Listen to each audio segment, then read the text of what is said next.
Have you ever wondered about hallucinations? Do you have any questions about hypnotism or demon possession? We will answer all of those questions here in this video.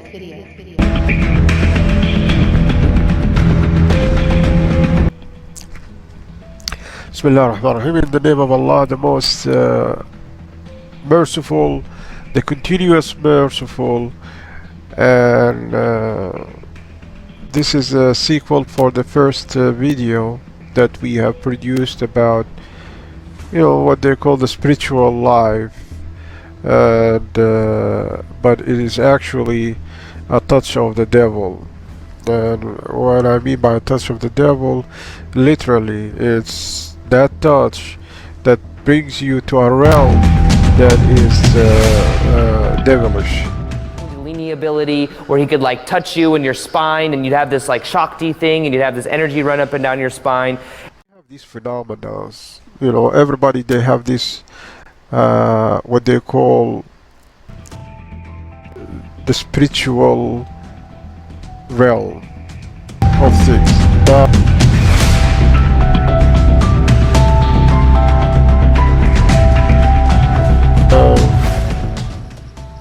We are going to do three things here.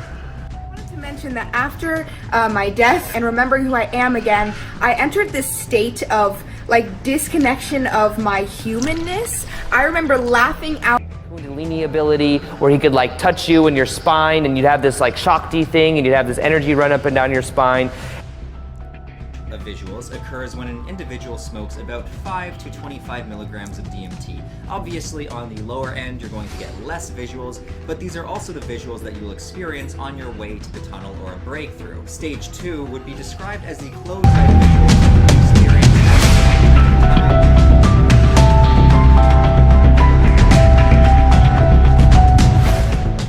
tunnel. They also get that same visual illusions.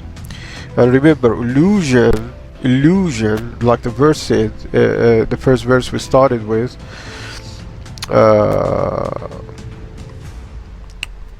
Surah An-Nisa 120, which is chapter 4, 120. What God Almighty have said in this verse, the one who revealed the Holy Bible, the Old Testament, the New Testament, he also said in his final revelation, the Quran, about this people. He told us about how the cunning plot of the devil, Satan. Okay, he holds out promises to them. He holds out promises to them. This is verse 120, Surah An-Nisa, which is chapter 4 in the Quran.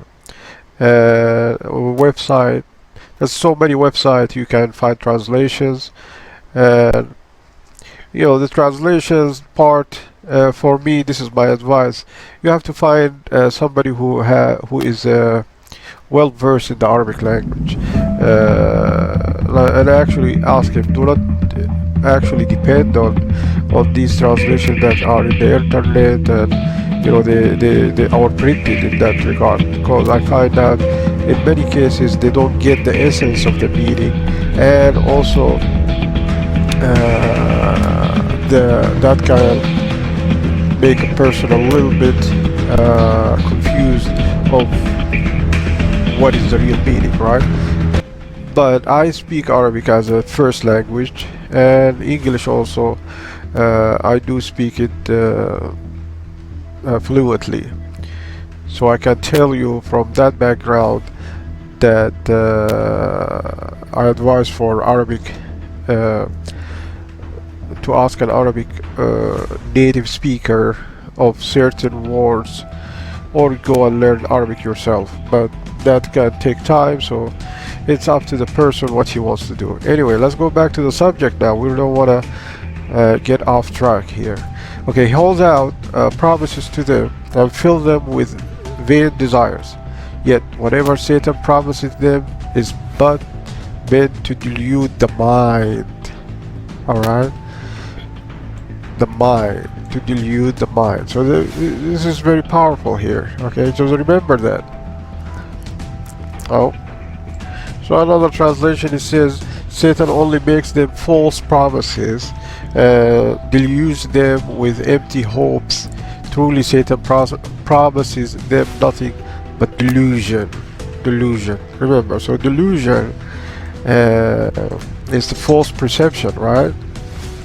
And the verse in Arabic, يعدهم ويمنيهم وما يعدهم الشيطان إلا غرورا. Okay, Dr. Kamal Omar, this is another translation. Like I said, you can have so many translations. He, Satan, makes promises to them and arouses in them undue desires, and Satan does not promise them Satan does not promise them except deceptions. Okay, so this is a major thing. You want to hear the recitation of this in Arabic? Okay, so it's just going to be 9 seconds, huh? يعدهم ويمنيهم وما يعدهم الشيطان إلا غرورا. This is another translation. He promises them and makes them desire, but what the devil promises them is only vanity. He promises them and entices them. What the devil promises is no more than an illusion. So remember, it's a bunch of promises and illusions. Okay, so there's a lot of illusions. Remember this plot. This is the most important. When you see somebody, excite you with vain desires, just be careful. He holds out promises to them and excites vain desires in them, and Satan promises them nothing but vain things. He, Satan, makes promises to them and arouses in them false desires, and Satan promises are nothing but deceptions. Now, how can we figure out this? How can we find out about a deception? What kind of deception? What arouses us? All right, what promises here? Okay, what are the false desires? We need to check, what the details of this. Where is it at? Who's doing it? Through whom? That is our video today. Okay. So now, the first video I'm gonna show you here is about a story. Now, this gentleman here, he's gonna talk about whatever he talks about in his videos, but we going to listen to a story that he's telling us, and I'm going to give you my reaction toward this story and the perspective of how we approach this story and why. Okay, so let's listen to the story and see what's going on. Is realizing, first off, I have a buddy, his name's Matt. He was telling me this really interesting story. He had this guru guy that he went to, and he trained under him for a couple years, I think. And this guy had this magic kundalini ability where he could touch you in your spine, and you'd have this shakti thing, and you'd have this energy run up and down your spine. And my friend Matt had this. Okay, so this kundalini thing that he's talking about, it's a devil's touch, and it's amazing. In the Quran, it's called Mass Shaitan. That means touch of Satan. So now look at this. He reports this story and saying that this human was touching this guy, and suddenly things start flowing in his spine. Okay, Now, to them, they think this is some kind of an energy of, being put into a different realm, and kind of, making it seem like this is something. When you experience, that's what it truly is you, but the extensions of you. Well, the fact of the matter is, it's you plus there are these entities who now have penetrated your body. These are devilish entities. Like I said, they are called jinn. Okay, these spirit entities. And I'm going to show you Kundalini. Actually, it's not only with this shaman and these Buddhist people. There are also, it penetrated so many religion, but it came in different forms. In Islam, there are some people who sit in front of their Sufi sheikh. So there's this sect is called Sufism, and what it does is he sits and then he touches also the person in front of him, and the person in front of him will start spinning or start having this kind of jerky reaction to that touch. All of his life it's been deaf. It's he can hear as I whispered behind him.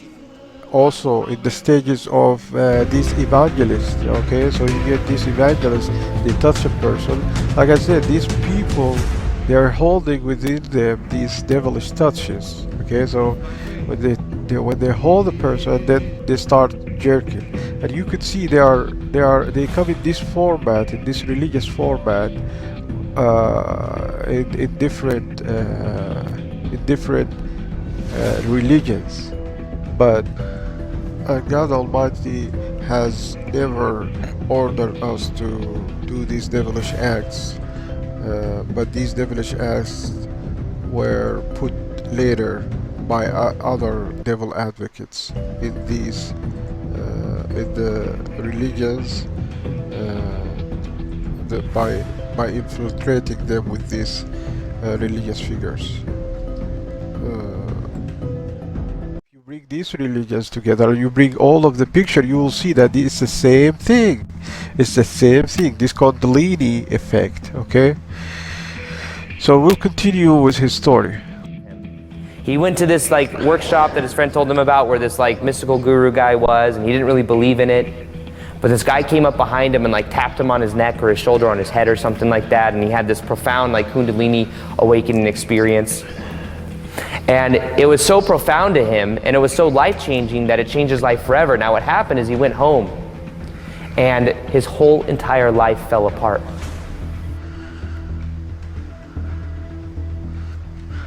Okay, so remember, Satan is a deception. It's gonna bring false hopes, illusions. Illusion is the key word here. It's going to be illusion. That it may be ideas of certain stature that will manifest itself, or like the psychedelic drugs, a person or the plant, what they call the medicinal plant, the ayah, for example, it will make their it will put them into some kind of illusions and delusions and of pictures, and a lot of these false perception of reality, and make them feel that this is the reality, what they were in. But the problem is what they don't know, that they have entered this devilish portal. This is the realm, and it is very dark. وَالْعِيَاذُ بِاللَّهِ. So we'll continue. You see that the Quran said وَمَا زَادُهُمْ إِلَّا هَرَاهَقًا. They will not benefit from that, except they're going to be more in distress. Okay, so we'll continue the story with Mr. Aaron here. We'll see what's happened. Didn't understand it. Friends, relationships, he lost his job, he broke up with his girlfriend, like all this crazy shit happened. He couldn't understand it. He went back to that same guy like 2 or 3 weeks later, and the guy told him there was an activation that happened within you, and everything that was no longer serving was being shed, was being purged out, so that something new can be brought in. Literally, it was undoing. He explained to him it was undoing a lot of the karma and the past ties and attachments that he had, and as it let it go, he became free. And that set him on his path. But that experience to me is very interesting, because I'm sure it seems scary to let go of certain things, to let go of different attachments. It even reminds me of plant medicine. I did plant medicine a couple weeks ago actually in Costa Rica, and when you do plant medicine like Aya or different plant medicines, it brings up this energy within you that you then let go of a lot. You let go of past patterns, you become aware of the shadow.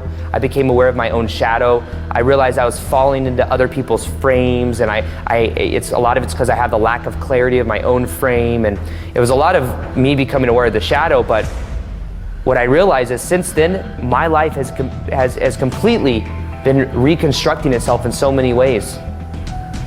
For example, I now have bought a house in Sedona. The house that I had before I had with a friend of mine, I bought my own house in Sedona. Big change. I'm so excited about it though. Not only that, every little piece of this thing, because I keep letting go of the outcome, it is aligning perfectly. We did, for example, this deal for this house. By the way, Sedona houses are almost impossible to find right now because the market's so hot in Sedona, because everyone's moving from California to Arizona and states like that. So I found this house, and one day, literally one day, I went to Sedona, I saw the house, I went to Sedona from Vegas, bought the house the same day. They accepted the offer the next day. We did a 20-day close because I want to get in the house sooner than later. And what happened is very interesting. The appraiser and the inspector normally in Sedona takes weeks because there's only a few of them. I got the perfect slot at the perfect time. It's like almost Sedona wants me to be there. And everything is happening so smooth, it's crazy.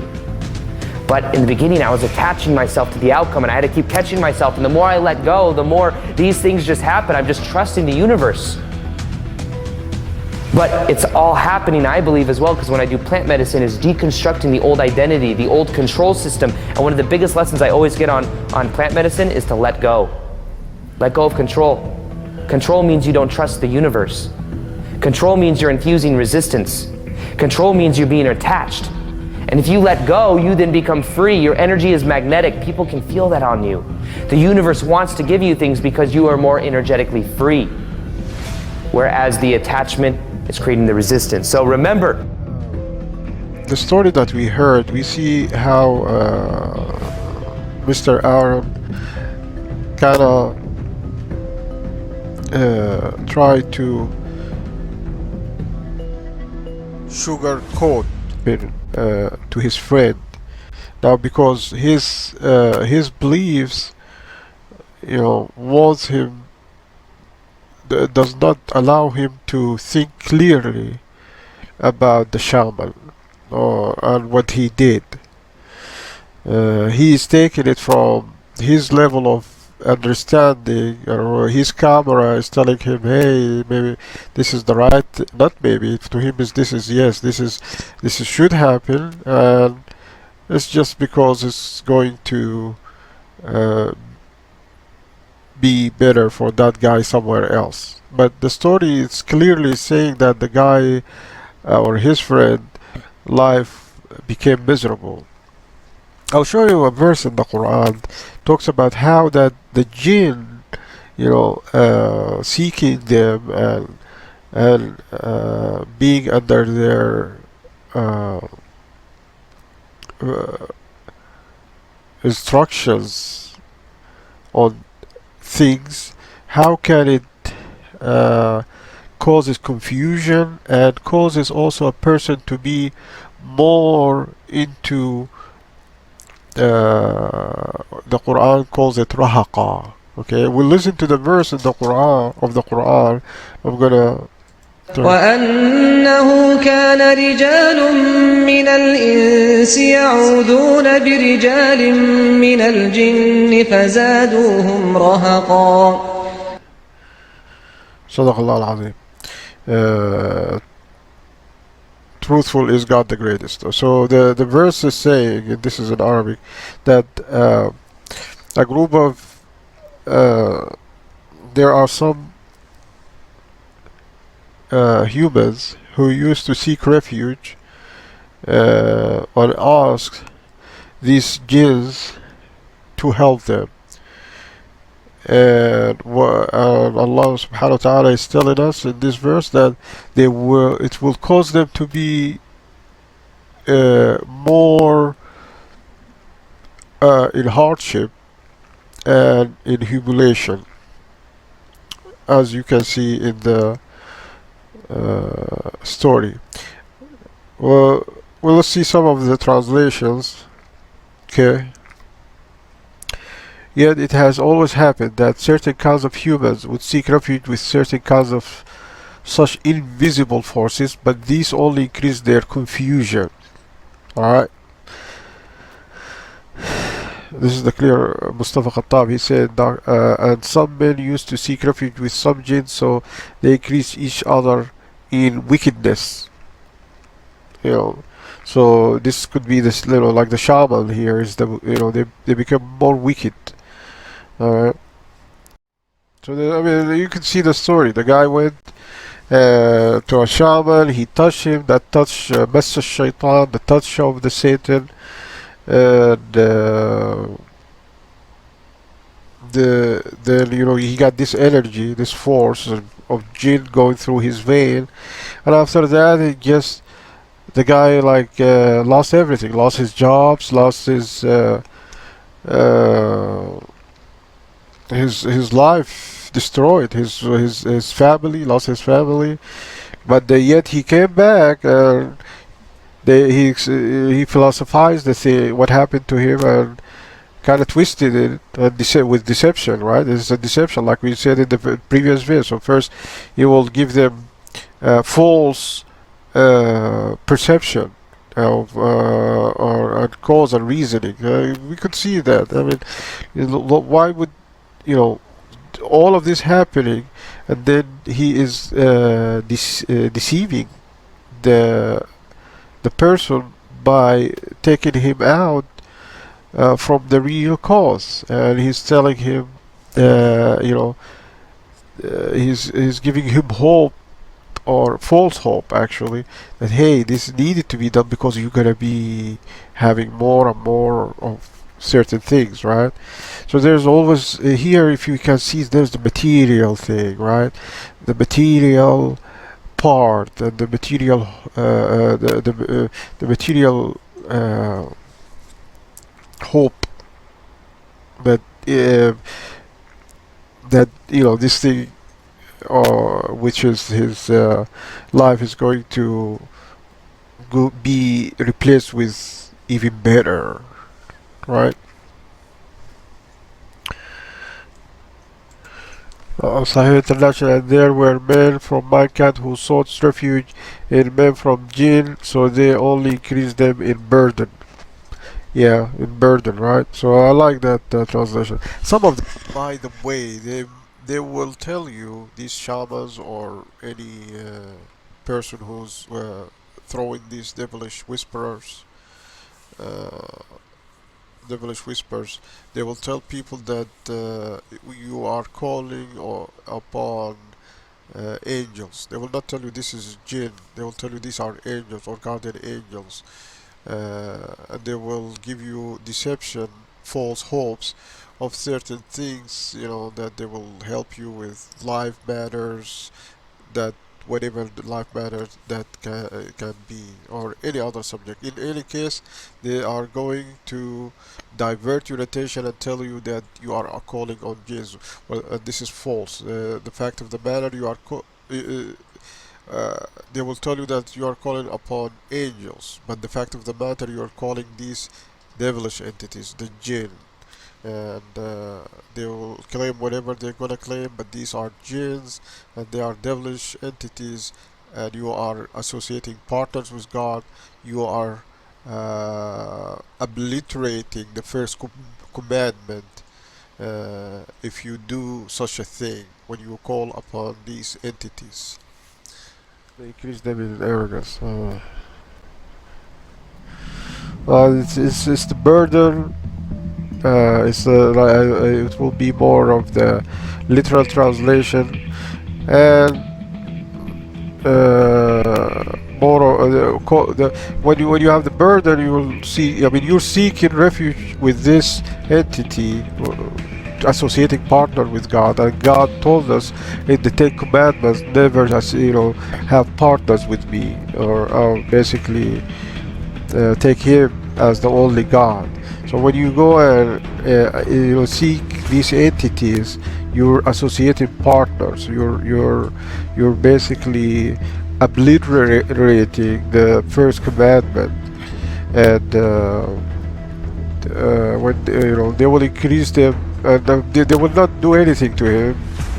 These entities, these spiritual entities, except it's going to increase his burden.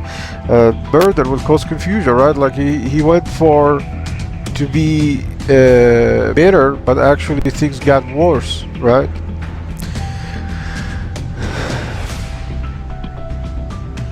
And okay, so let's move on. Now we got all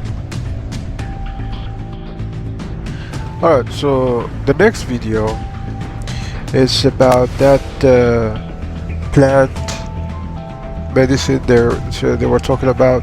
So the plant medicine is also another devilish way of false perception, deception. Put them in that kind of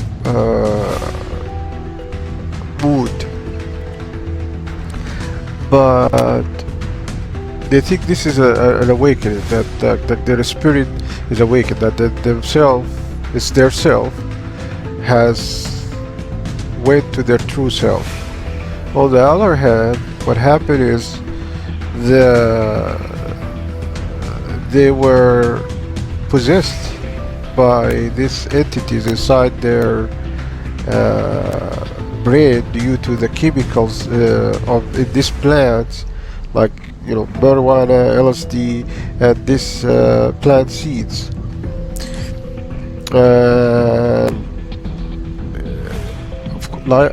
We go back to the same verse. It's going to be false deception and false hopes, and that's basically what happened with her. But let's see what she's talking about and what she said. Okay, so what happened last night. So let me elaborate. So last night, I would say I probably took 2.5 times a higher dosage than I did the first night. Because I don't know, I was like, I'm here, might as well go balls to the wall, baby, like do the whole thing. So they offered a larger dosage. So I was like, okay, you go for a second dosage. And I was like, I asked him, I was like, I would like a strong dosage again. okay, what says here? In every ceremony, they serve the plant medicine twice. You can decide whether you want to drink again or not. Most people do. So it does makes your mind absent, and alcohol in the Quran is haram. These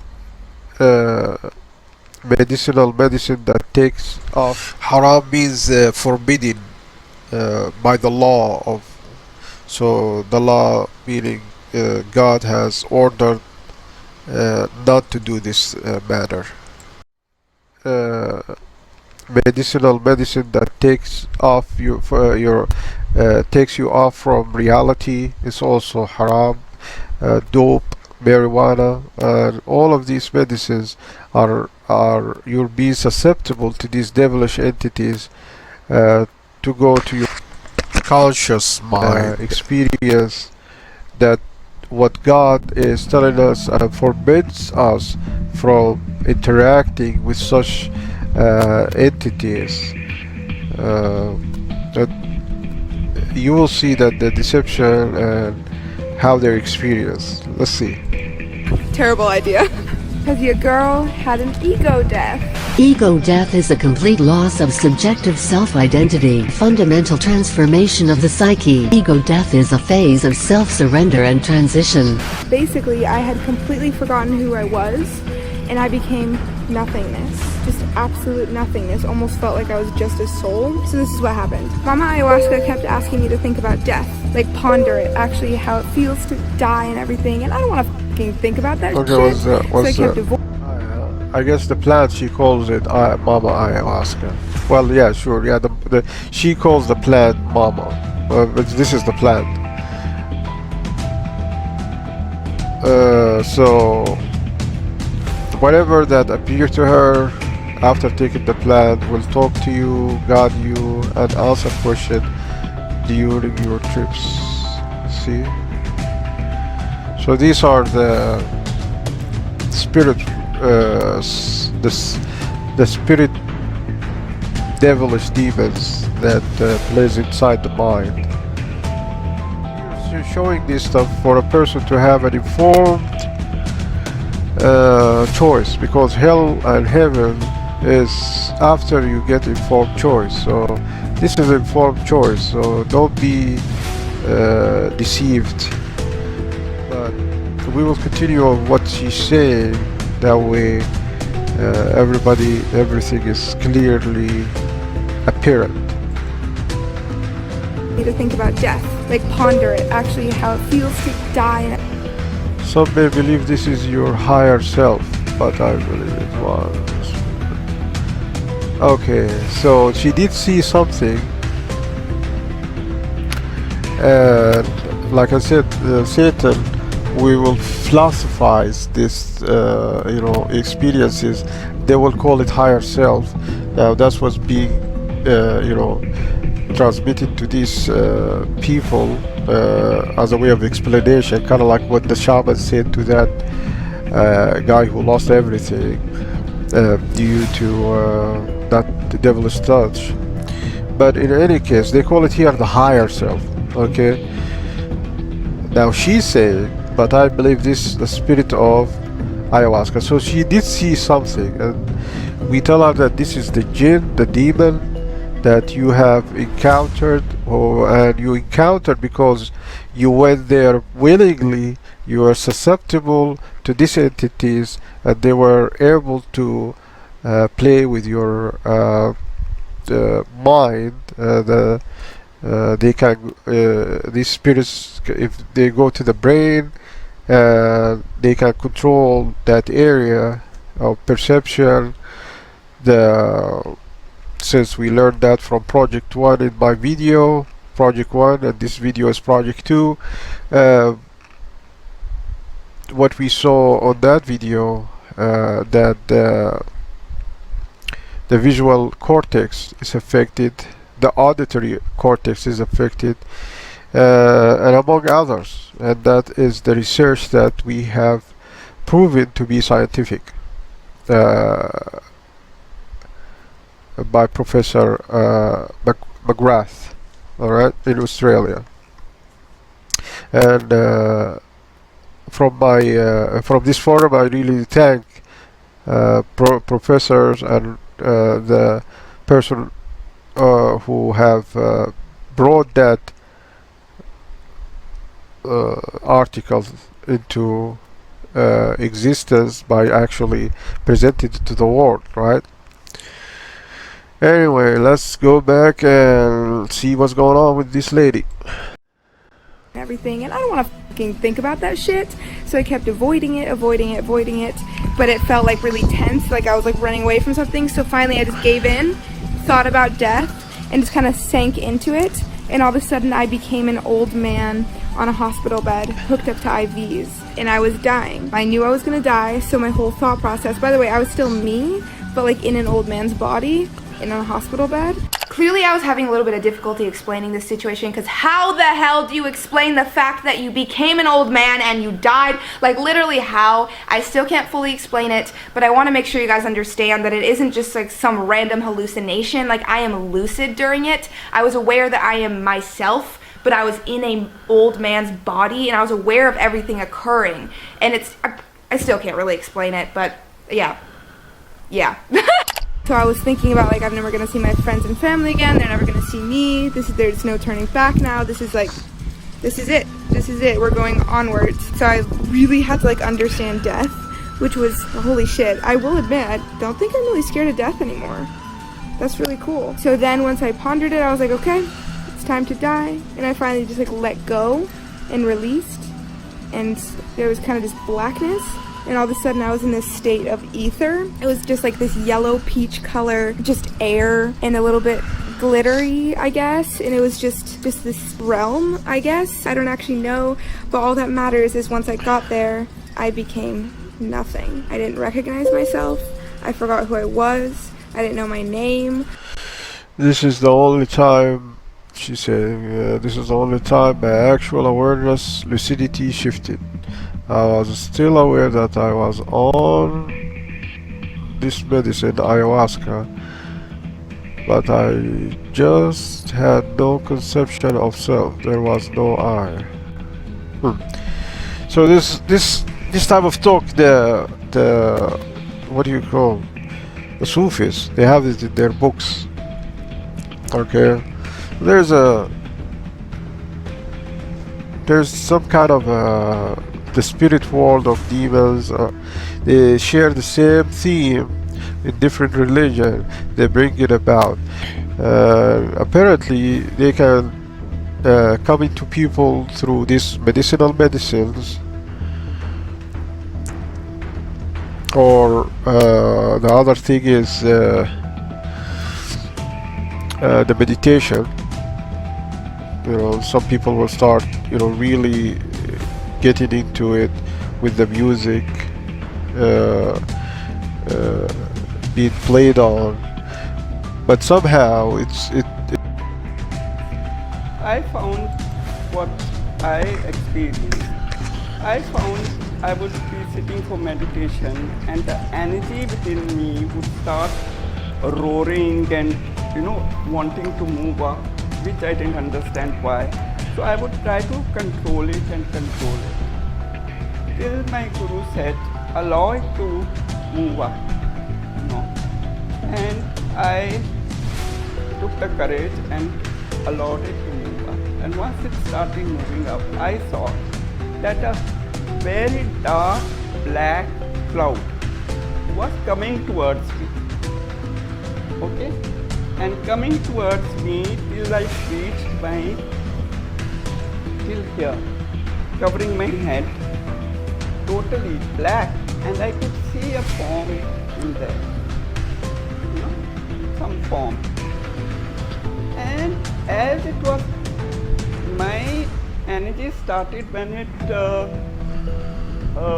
suspected a psychic attack coming, and by the time it came, it had started roaring up and pushed itself up, but by that time it had turned into a beam of light, moving up, and it pushed the attack away.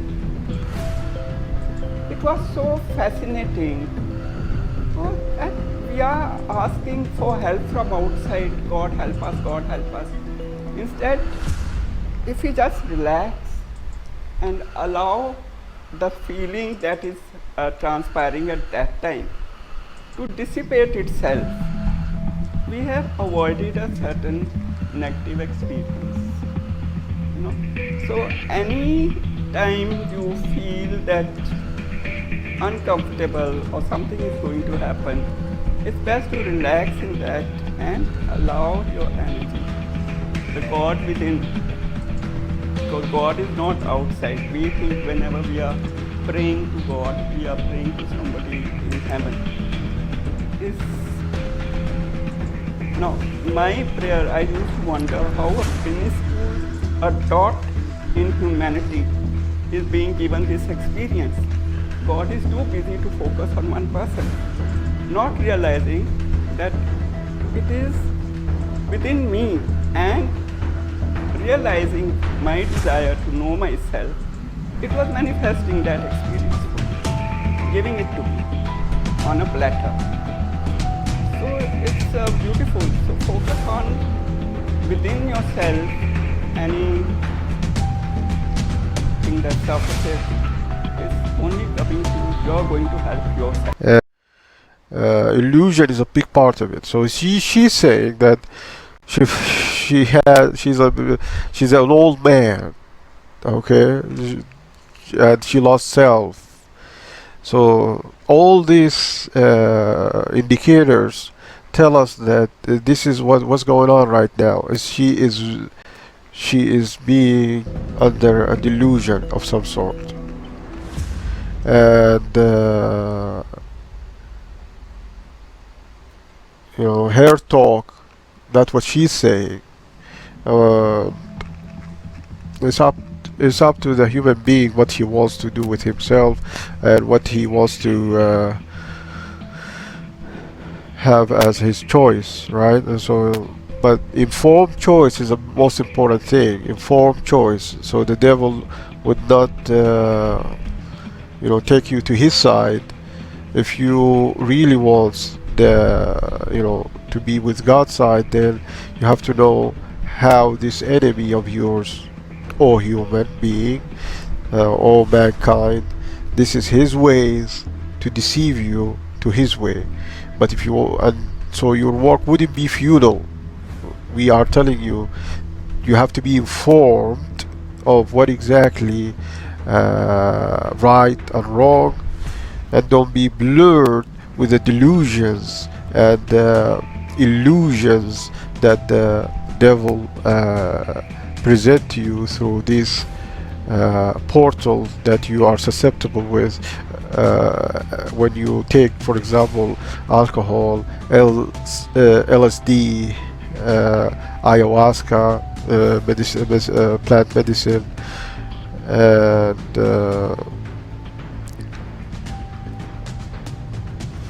and meditation.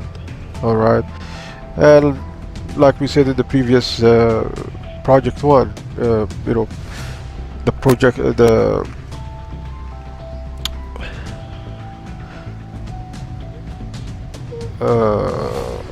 project one, you know, all of the aspect that we talked about.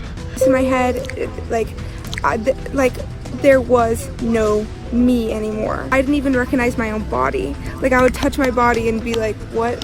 Like this, what? I was so disconnected. I can't really wrap my head around it, but it was actually really scary. There we go. This is really intense. What did she say here? But all that matters is once I got there, I became nothing. I didn't recognize myself. I forgot who I was. I didn't know my name. I didn't hear my voice in my head. Okay.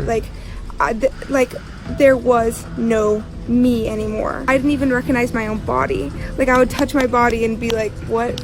Like this, what? I was so out of body experience. Remember, in project one, we brought this issue. How is it the devilish? It was actually really scary. It was really, really intense. I kept having to just like surrender. That's the most important thing with ayahuasca, just surrendering and trust the plant. Okay.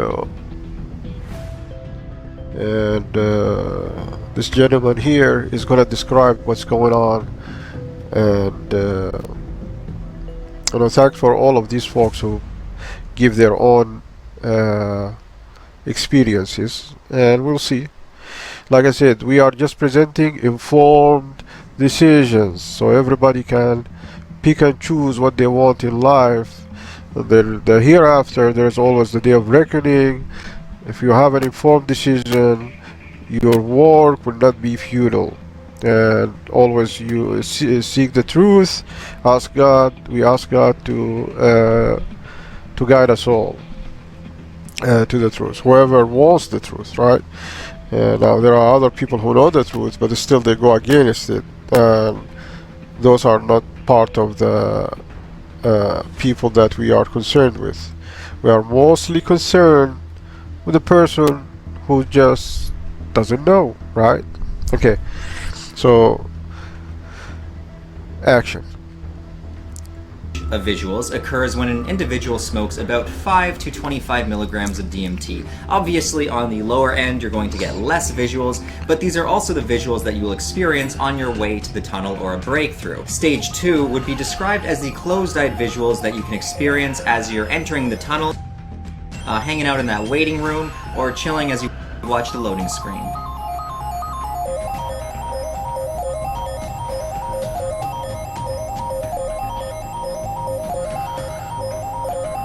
And finally, 3, this is all that ineffable shit that happens during a breakthrough.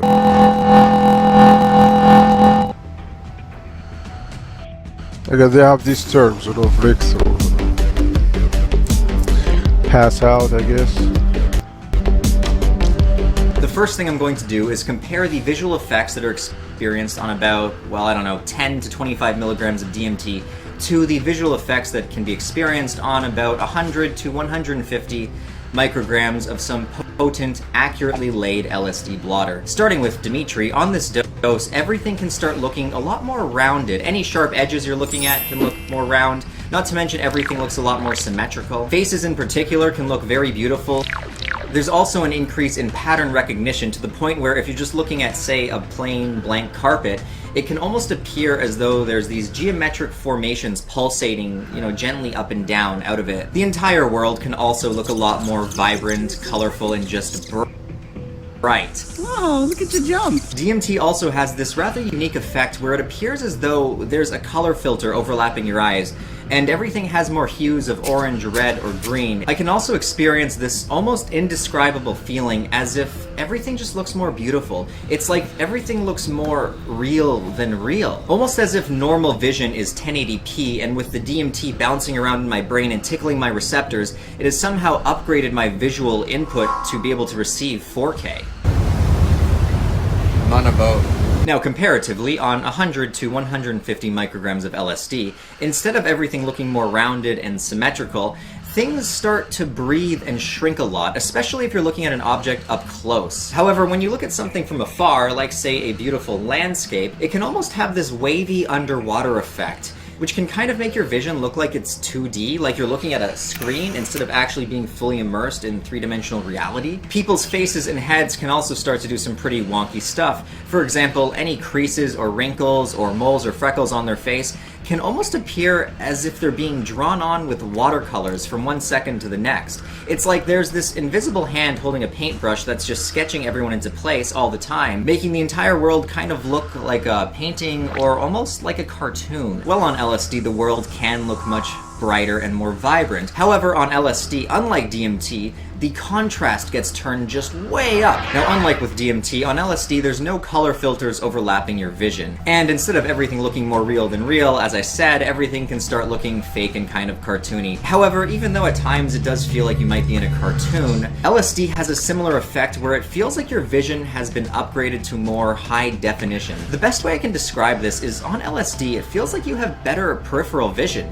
meaning you're getting just a clearer and bigger, more rounded picture of the world. Now, similar to DMT, I have seen the same types of geometry rising up and down out of carpets. However, while on LSD, I've noticed this effect is more prominent, meaning it looks like it's pulsating higher. There is one effect that I find indistinguishable between the two, and that is the visual drifting. That thing where when you look at wood grain or stucco or like an oil painting, where it looks kind of like it's just drifting and flowing out of itself forever like a river. However, this is kind of a very common psychedelic effect that happens on a lot of compounds. Another common visual effect that I've seen on LSD that's very scarce on DMT, if it appears at all, is what we call tracers or trails. It can simply be described as if I wave my hand like this, you can kind of see a trail of where my hand used to be that ghosts and slowly disappears. On high doses of LSD, this can be very intense to the point where you can like see where someone's been walking, as if you're still looking at them like, and there's like a ghost there. But on DMT, I have rarely ever seen this effect, or maybe just in the slightest bit. Now, there are more LSD effects that do become prominent on higher doses that I've never seen on DMT. One of them would be when you're looking at just pretty much everything, you can start to see these little black eyeballs that emerge out of the surfaces looking back at you, making it feel as though you're being watched, like the universe is watching you, and then you realize that you are the universe and you're just watching yourself and you are one with everything, and then you just melt into this infinite pool of bliss. Well, you can have that kind of universal experience on DMT. It happens in a very different way. Not to mention, usually these eyeballs only start appearing nearing the higher doses, and that's when things get a lot more challenging to describe via language. See, all of this are portals of for this jinn to play with your olfactory, with the visual cortex.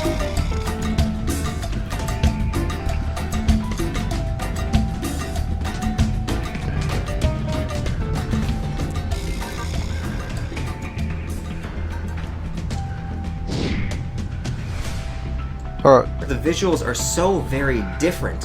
However, if I'm going to be answering this truthfully, I'm just gonna have to give it up to my boy Dimitri. I mean, when I've been on DMT in the past, it has made me feel as though there's this invisible veil overlapping all of reality, and the DMT comes in and just pulls that curtain up, allowing me to see this world for how it truly looks. I was just, too busy always being trapped in my mind and projecting myself into future events and feeling anxiety to ever just be in the now and to see what this world really looks like.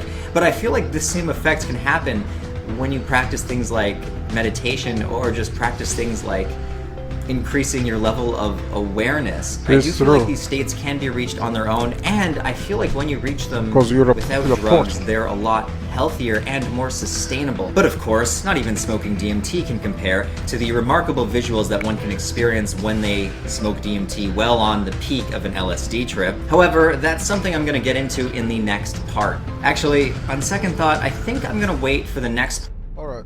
So what we learned so far, so we learned that on Project 2 there are other cunning ways of delusion and illusions that is presented to us through the drugs like LSD, DMT, and also meditation. Whatever you're hearing is affecting something in your brain, and then you are being susceptible by actually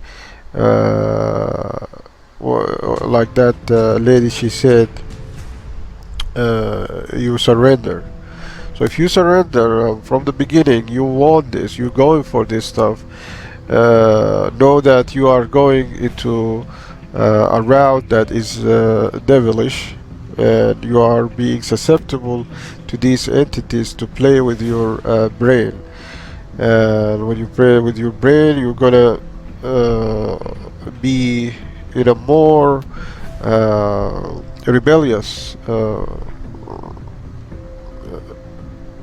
conscious to the things that will help you in the hereafter, like the words of God, and to be purifying yourself from such toxic entity.